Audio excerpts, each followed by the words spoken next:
Welcome to CoreLogic RP Data's update on housing market conditions for June 2015, brought to you by Smartline Personal Mortgage Advisors.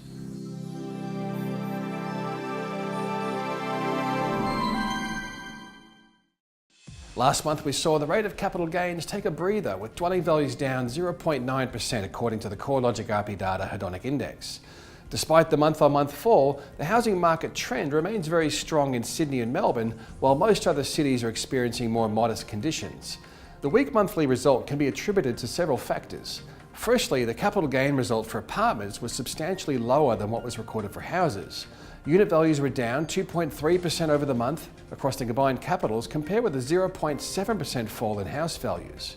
This trend can be seen across each of the capital cities. However, it is most pronounced in Australia's two largest cities, in Sydney and Melbourne, where apartment values had shifted 2.8% and 2.5% lower. The slower rate of capital gain in the apartment sector can probably be attributed to the higher supply levels across the multi-unit sector compared with detached housing. Additionally, we're likely seeing some natural correction in the index after dwelling values rose by nearly 4% over the first 4 months of the year. Considering that housing market data flows have mostly remained buoyant during May, it's likely we'll see the index move back into positive territory when the June figures are released next month. Auction clearance rates have maintained their readings at close to record high levels.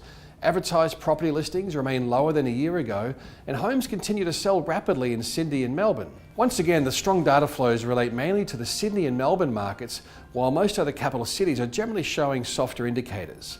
Looking at the level of capital gains across the past 12 months, dwelling values have moved 9% higher across our combined capitals index, taking values 24.2% higher across the current growth cycle, which incidentally marks its third-year anniversary this month.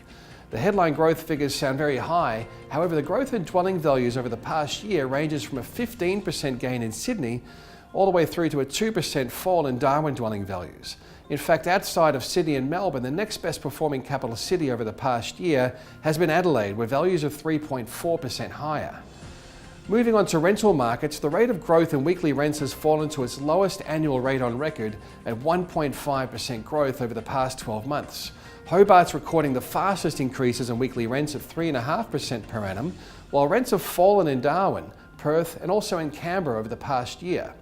The soft rental market conditions are seeing rental yields trending lower each month, with a typical capital city dwelling now showing a gross rental yield of 3.7%, which is 40 basis points lower than a year ago.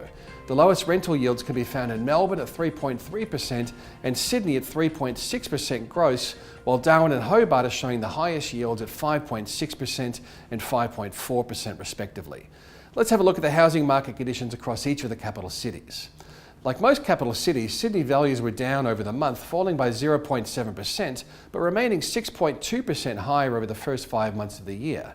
The month-on-month fall in Sydney values was heavily influenced by a 2.8% drop in unit values.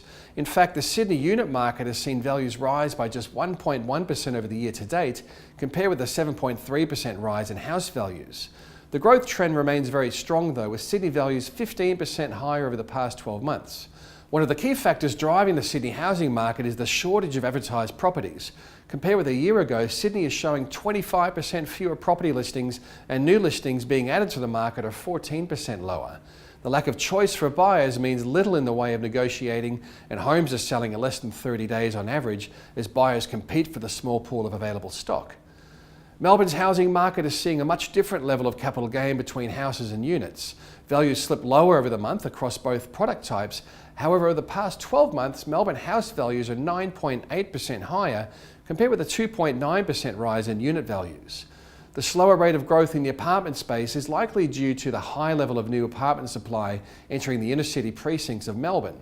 While dwelling values have moved 9% higher over the past 12 months, rental rates have increased by a much lower 2.3%, causing local yields to contract by 30 basis points over the year. Melbourne rental yields remain the lowest of any capital city, with houses returning a gross yield of 3.2%, while apartments are returning a higher 4.3% average gross yield. Housing market conditions in Brisbane have remained sluggish, with values reducing by 0.8% in May and down by 0.5% over the past 3 months. The last year has seen Brisbane home values rise by just 3.1%. The weaker housing market conditions at a time when Sydney and Melbourne values are rising rapidly comes back to the softer economic conditions in Queensland and a slowdown in population growth. However, with higher rental yields and better housing affordability, we may start to see an improved capital gain result over the year ahead. Gross rental yields in Brisbane are now 4.5% for houses and 5.4% for units, and Sydney house prices now 80% higher than what Brisbane's are. Adelaide's housing market has taken over from Brisbane as showing the third highest rate of capital gain across Australia's capital cities over the past 12 months. Dwelling values are 3.4% higher over the year, despite a 0.2% slip in values over the month of May.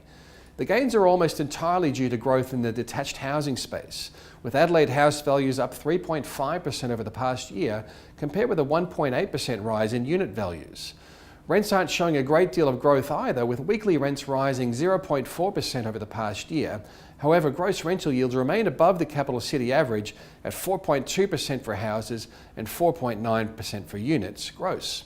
The Perth housing market has continued its softening trend, with values down 0.5% over the month of May and dwelling values rising by just 0.7% over the past 12 months. The weaker economic conditions, coupled with a slowdown in population growth and a ramp up in dwelling supply, has dampened the levels of capital gain across the Perth market. Rents are tracing backwards by 4.5% over the past year, which is reducing rental yields as well.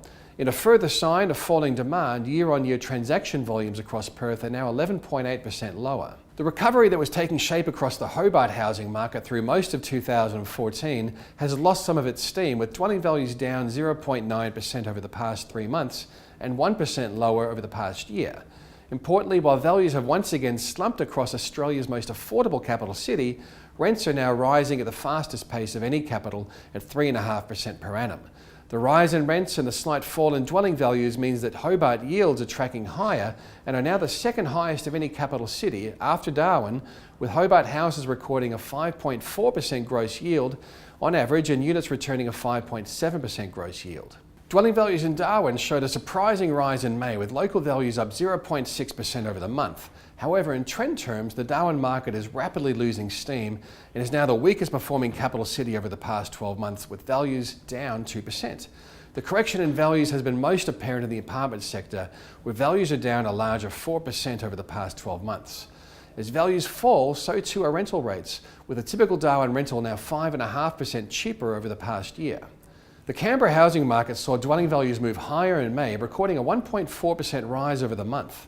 The latest data takes the annual change in Canberra dwelling values to 2.4%, which can be attributed to a 2.9% rise in house values, balanced by a 3.9% fall in unit values. Canberra rents are still showing some weakness, however. The rate of decline has improved over recent months, and Canberra rents are now only 0.5% lower over the past year. With interest rates moving even lower in May, we are expecting the correction recorded over the month of May could be short-lived. Values are likely to resume their upwards trend in June, once again driven by Sydney and Melbourne. However, we are expecting the rate of growth could begin to moderate as the banking sector looks to tighten lending for investment purposes, as well as limit the growth in interest-only loans and low deposit loans.